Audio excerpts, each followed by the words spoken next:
ತಂದೆ ತಾಯಿ ಋಣ, ಗುರು ಋಣ, ಅನ್ನದ ಋಣ, ನೆಲದ ಋಣ ಎಂದು ಮರೆಯಬಾರದು ಎಂದು ಗೌಡ್ಗೆರೆ ಶ್ರೀ ಚಾಮುಂಡೇಶ್ವರಿ ಅಮ್ಮನವರ ಬಸವಪ್ಪನವರ ಪುಣ್ಯಕ್ಷೇತ್ರದ ಪೀಠಾಧಿಪತಿಗಳು ಪರಮಪೂಜ್ಯ ಶ್ರೀ ಡಾಕ್ಟರ್ ಮಲ್ಲೇಶ್ ಸ್ವಾಮೀಜಿರವರು ಅಭಿಪ್ರಾಯಿಸಿದರು. ಬೆಂಗಳೂರು ದಕ್ಷಿಣ ಜಿಲ್ಲೆ ಚನ್ನಪಟ್ಟಣ ತಾಲೂಕಿನ ಪ್ರತಿಷ್ಠಿತ ಅನುದಾನಿತ ಶಿಕ್ಷಣ ಸಂಸ್ಥೆ ಎಂಬ ಹೆಗ್ಗಳಿಕೆಗೆ ಪಾತ್ರವಾಗಿರುವ ಶ್ರೀ ಸಿದ್ದರಾಮೇಶ್ವರ ವಿದ್ಯಾಸಂಸ್ಥೆಯ ಆವರಣದಲ್ಲಿ ಆಯೋಜಿಸಲಾಗಿದ್ದ 79ನೇ ಸ್ವಾತಂತ್ರ್ಯೋತ್ಸವದ ಆಚರಣೆಯ ಸಂದರ್ಭದಲ್ಲಿ ಧ್ವಜಾರೋಹಣ ನೆರವೇರಿಸಿ ಮಕ್ಕಳಿಗೆ ಆಶೀರ್ವಚನ ನೀಡಿದರು. ವಿದ್ಯಾರ್ಥಿಗಳ ಸಾಲಿನಲ್ಲಿ ನಿಂತು ಸ್ವತಂತ್ರ ದಿನಾಚರಣೆಯನ್ನು ವೀಕ್ಷಣೆ ಮಾಡುತ್ತಿದ್ದೆ. ಆದರೆ ಮುಂದೊಂದು ದಿನ ಅಕ್ಷರ ತಿದ್ದಿದ ಶಾಲೆಯಲ್ಲಿ ನಡೆಯುವ ಸ್ವಾತಂತ್ರ್ಯೋತ್ಸವದ ಧ್ವಜಾರೋಹಣವನ್ನು ಮಾಡುವ ಸೌಭಾಗ್ಯ ದೊರಕಿರುವುದು ಪೂರ್ವಜನದ ಪುಣ್ಯ ಎಂದರೆ ತಪ್ಪಾಗಲಾರದು. ಶಾಲೆಯಲ್ಲಿ ಕಳೆದ ಬಾಲ್ಯದ ನೆನಪುಗಳನ್ನು ಮೆಲುಕು ಹಾಕಿದರು. ತಾನು ಕುಳಿತು ಪಾಠ ಕೇಳುತ್ತಿದ್ದ ಶಾಲೆಯ 2 ಕೊಠಡಿಗಳ ಶಿಥಿಲಾವಸ್ಥೆಯನ್ನು ಮನಗಂಡು 2 ಕೊಠಡಿಗಳನ್ನು ನಿರ್ಮಿಸಿ ಉದ್ಘಾಟನೆ ಮಾಡುತ್ತಿರುವುದು ಕೂಡ ಹೆಮ್ಮೆಯ ವಿಚಾರ.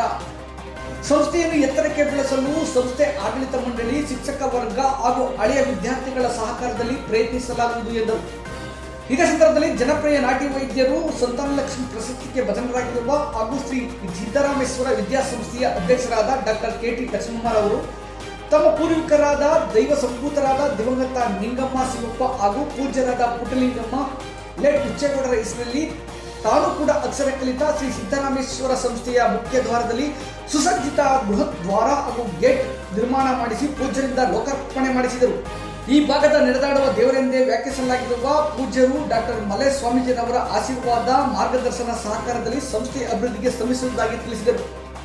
ಈ ಸಂದರ್ಭದಲ್ಲಿ ವಿದ್ಯಾಸಂಸ್ಥೆಯ ಕಾರ್ಯದರ್ಶಿ BS ಅರುಣ್ ಕುಮಾರ್, ಖಜಾಂಚಿ BL ಶಿವಕುಮಾರ್, ನಿರ್ದೇಶಕಗಳಾದ ಕಾಳೇಗೌಡ, ರೇವಣಸಿದ್ದಪ್ಪ, ಗೋಕರ್ಣೇಶ್, ಅರುಣಾಚಲ, ಪ್ರಾಂಶುಪಾಲರಾದ GC ಸುರೇಶ್, ಉಪ ಪ್ರಾಂಶುಪಾಲರಾದ ಗೌರಮ್ಮ, ಮುಖ್ಯ ಶಿಕ್ಷಕ ಚಿರಾಗ್, ಸಿಬ್ಬಂದಿಗಳಾದ ಮಂಜುನಾಥ್, ನಾಗೇಶ್ ಗೌಡ, ಚೈತ್ರ, ಗಗನ, ಅಮೃತ, ಶಶಿಕಲಾ, ವಿನೋದ್, ಅಭಿಷೇಕ್ ಹಾಜರಿದ್ದರು. ಮೊದಲಿಗೆ ಶ್ರೀ ಸಿದ್ದರಾಮೇಶ್ವರ ಪದವಿ ಪೂರ್ವ ಕಾಲೇಜಿನ ಎಲ್ಲ ಆಡಳಿತ ಮಂಡಳಿಯವರಿಗೆ ಒಂದು ಕೃತಜ್ಞತೆ ಸಲ್ಲಿಸ್ತೀನಿ. ಯಾಕಪ್ಪ ಅಂದ್ರೆ ಇವತ್ತು ನನ್ನ ಕರೆಸಿ ಫ್ಲಾಗ್ ಹಾಸ್ಟಿಂಗ್ ಮಾಡೋಕ್ಕೆ ನನಗೆ ಅವಕಾಶ ಕೊಟ್ಟದಕ್ಕೆ ಅವ್ರಿಗೆ ಧನ್ಯವಾದಗಳು. ನಾನು ಇದೇ ಶಾಲೆ ಓದಿದಂಥ ಒಬ್ಬ ಹಳೆಯ ವಿದ್ಯಾರ್ಥಿ. ನಾನು ಎಲ್ಲ ಫ್ಲಾಗ್ ಹಾಸ್ಟಿಂಗ್ ಆರಿಸ್ಬೇಕಾದ್ರೆ ನಾವು ಪಕ್ಕದಲ್ಲಿ ನಿಂತ್ಕೊಂಡು ಸೆಲೆಕ್ಟ್ ಮಾಡ್ತಾ ಫ್ಲಾಗ್ ಹಾಸ್ಟಿಂಗ್ ಮಾಡೋದು ನೋಡ್ತಾ ಇದ್ದೋ. ಇವತ್ತು ಆ ಭಾಗ್ಯ ನನಗೆ ಸಿಕ್ತು ಅನ್ನೋದು ನನಗದೊಂದು ಹೆಮ್ಮೆ ವಿಚಾರ. ಮತ್ತೇನಪ್ಪಾ ಅಂದ್ರೆ ಈ ಶಾಲೆಯಲ್ಲಿ ನಾನು ಬಂದೆ, ನಾನು ಆಡಳಿತ ಮಂಡಳಿಯರು ಸುಧಾ ನಾನು ಕೇಳಲಿಲ್ಲ. ನಾನು ಬಂದದ್ದು ಯಾವುದೋ ಒಂದು ವಿಚಾರಕ್ಕೋಸ್ಕರ. PT ಮಾಡ್ತಿದ್ರು, ಮತ್ತೆ ನಮ್ಮ ಉಪ ಪ್ರಿನ್ಸಿಪಾಲ್ ಇದ್ರು. ಅವಾಗ ಶಾಲೆ ನೋಡಿದೆ. ಯಾಕೋ ನನಗೆ ಇದಾಗ್ತದೆ, ಈ ತರ ಮಾಡ್ಬೇಕಲ್ಲ, ಏನಾರ ನಾನು ಓದಿದ ಶಾಲೆ ನಾನು ಒಂದ್ ಏನಾರ ಮಾಡ್ಬೇಕಲ್ಲ ಅಂತಂದಾಗ ತೋರ್ಸಿದ್ರು ನನಗೆ PT ಮಾಸ್ಟ್ರು. ಹಿಂಗಾಗೈತೆ ನೋಡಿ ಗುರುಗಳೇ ಅಂತ. ಸರ್ ನನ್ನ ಕೈಲಿ ಆದಷ್ಟು ನಾನು ಸಹಾಯ ಮಾಡ್ತೀನಿ, ಮಾಡ್ಸೋಣ ಸರ್ ಅಂತ ಹೇಳಿದೆ. ಅದೇ ರೀತಿ ಮಾಡಿವಿ. ಇನ್ನು ಮುಂದಕ್ಕೂ ನಾನು ಮಾಡ್ತೀನಿ. ಆದ್ರೆ ನಮ್ದು ಒಂದು ಯೋಜನೆ ಹಾಕೊಂಡಿವಿ. ಏನಪ್ಪಾ ಅಂದ್ರೆ ಸರ್ಕಾರಿ ಶಾಲೆಗಳ ಅಭಿವೃದ್ಧಿ ಪಡಿಸ್ಬೇಕು ಅನ್ನೋದು ಒಂದು ಉದ್ದೇಶ ನಮ್ಮಲ್ಲಿ ಐತೆ ಆಲ್ರೆಡಿ. ಅದೇ ಆದಿಯಾಗಿ ನಮ್ಮ ತಾಲೂಕಿನ ದಂಡಾಧಿಕಾರಿಗಳು ಸುಧಾ ಅದ ಮಾತುಕತೆ ಮಾಡವ್ರೆ. ನಾವೆಲ್ಲರೂ ಸೇರ್ಕೊಂಡು ಮಾಡೋಣ ಗುರುಗಳೇ ಅಂತ ಒಂದು ಮಾಡವ್ರೆ. ಅಂದ್ರೆ ಬಣ್ಣ ಮಾಡಿಸೋದೇ ಆಗ್ಬೋದು, ಏನೇರ ಆಗ್ಬೋದು. ನಾನು ಇನ್ನೂ ಈ ಶಾಲೆಗೆ ಇನ್ನೂ ಮಾಡೋದಿದೆ, ಮಾಡ್ತೀನಿ, ನೋಡ್ತೀನಿ ನನಗೆ ಏನ್ ಜ್ಞಾನ ಬರ್ತದೆ, ತಾಯಿ ಚಾಮುಂಡೇಶ್ವರಿ ಏನ್ ಜ್ಞಾನ ಕೊಡ್ತಾಳೆ ಮಾಡ್ತೀನಿ. ಆದ್ರೆ ನಾನು ಹೇಳೋದ್ರಿಂದ ಇಚ್ಛೆ ಪಡೋದೇನಪ್ಪಾ ಅಂತಂದ್ರೆ, ನೀವು ಓದಿದ ಶಾಲೆಗೆ ನೀವೇನಾರ ಒಂದು ಸೇವೆ ಮಾಡಿ. ಆಗ ನೀವು ಶಾಲೆ ಕಲ್ತಂತ ವಿದ್ಯೆ ಕಲ್ತಂತ ಶಾಲೆಗೆ ಋಣ ತೀರ್ಸಲಿಕ್ಕೆ ಸಾಧ್ಯ. ನೀವು ಶಾಲೆ ಏನು ವಿದ್ಯೆ ಕಲ್ಸಿದಂತ ಶಾಲೆಗೆ ನೀವು ಋಣ ತೀರಿಸ್ತಿರೋ, ನೀವು ಎಲ್ಲಾನು ಕೊಟ್ಟಂತ ಒಂದು ಸಂದರ್ಭ. ಯಾಕಂದ್ರೆ ಆ ವಿದ್ಯೆ ಕೊಟ್ಟಂತ ಗುರುಕುಲ ನಿಮ್ಗೆ ಇಲ್ಲ ಅಂದಿದ್ರೆ ಇವತ್ತು ನೀವು ಯಾವುದೇ ಏನು ಆಗಕ್ಕೆ ಸಾಧ್ಯತೆ ಇಲ್ಲ. ಯಾಕಂದ್ರೆ ನನ್ನೊಂದು ಅನಿಸಿಕೆ ಏನಪ್ಪಾ ಅಂತಂದ್ರೆ, ಒಬ್ಬ ಭಿಕ್ಷುಕಂತ ಹಿಡಿದಿ ಅವನಿಗೆ ಒಬ್ಬ ಓದ್ದ 1ನೇ ಕ್ಲಾಸ್ 2ನೇ ಕ್ಲಾಸ್ ಓದ್ದ ಒಬ್ಬ ದೇಶದ ಉನ್ನತ ಮಟ್ಟದ ಪ್ರಧಾನಿ ಆಗವ್ರೆ, IAS IPS ಆಫೀಸರ್ ಆಗವ್ರೆ, KPS ಆಫೀಸರ್ ಆಗವ್ರೆ ಅಂತಂದ್ರೂ ಸುಧಾ ಅವ್ರಿಗೆಲ್ಲ ಒಂದು ಗುರುಕುಲ ಇದ್ದೇ ಇರ್ತದೆ, ಶಾಲೆ ಇದ್ದೇ ಇರ್ತದೆ. ಅವ್ರು ಓದಿದಂತ ಶಾಲೆಗೆ ಅವ್ರು ಎಲ್ಲಿ ನಾವು ಮಾಡ್ತಾರೋ ಆಗ ಈಗ ನೋಡ್ಬೋದು.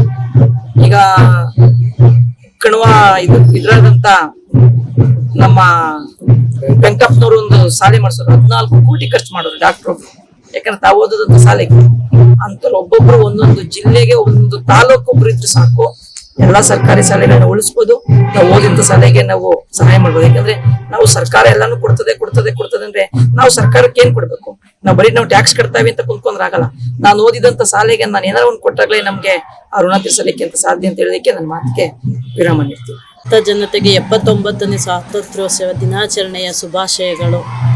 ಇವತ್ತು ನಮ್ಮ ಶ್ರೀ ಸಿದ್ದರಾಮೇಶ್ವರ ವಿದ್ಯಾಸಂಸ್ಥೆಯಲ್ಲಿ ಸ್ವಾತಂತ್ರ್ಯ ದಿನಾಚರಣೆಯನ್ನು ತುಂಬ ಸಡಗರದಿಂದ ಆಚರಣೆ ಮಾಡ್ತಾ ಇದ್ದೀವಿ. ಅದರಲ್ಲೂ ವಿಶೇಷವಾಗಿ ಈ ಕ್ಷೇತ್ರದ ನಡೆದಾಡುವ ದೇವರು ಎಂದು ಕರೆಯಲ್ಪಡುವ ನಮ್ಮ ಮಲ್ಲೇಶ್ ಗುರೂಜಿ ಅವರ ಜೊತೆಗಿದ್ದಾರೆ. ಇದು ಇನ್ನೂ ಖುಷಿ ಪಡುವಂಥ ವಿಚಾರ.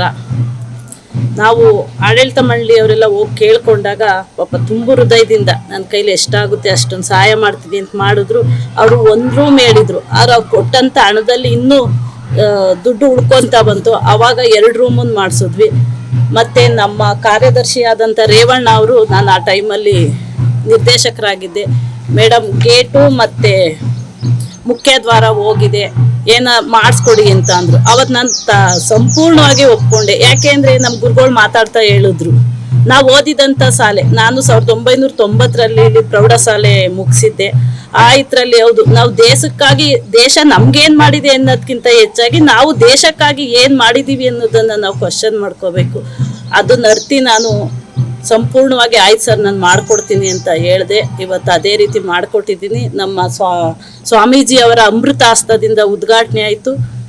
ತುಂಬ ಖುಷಿ ಆಯ್ತದೆ.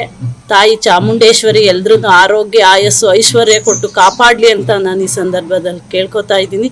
ಜೈ ಹಿಂದ್, ಜೈ ಭಾರತ ಮಾತೆ.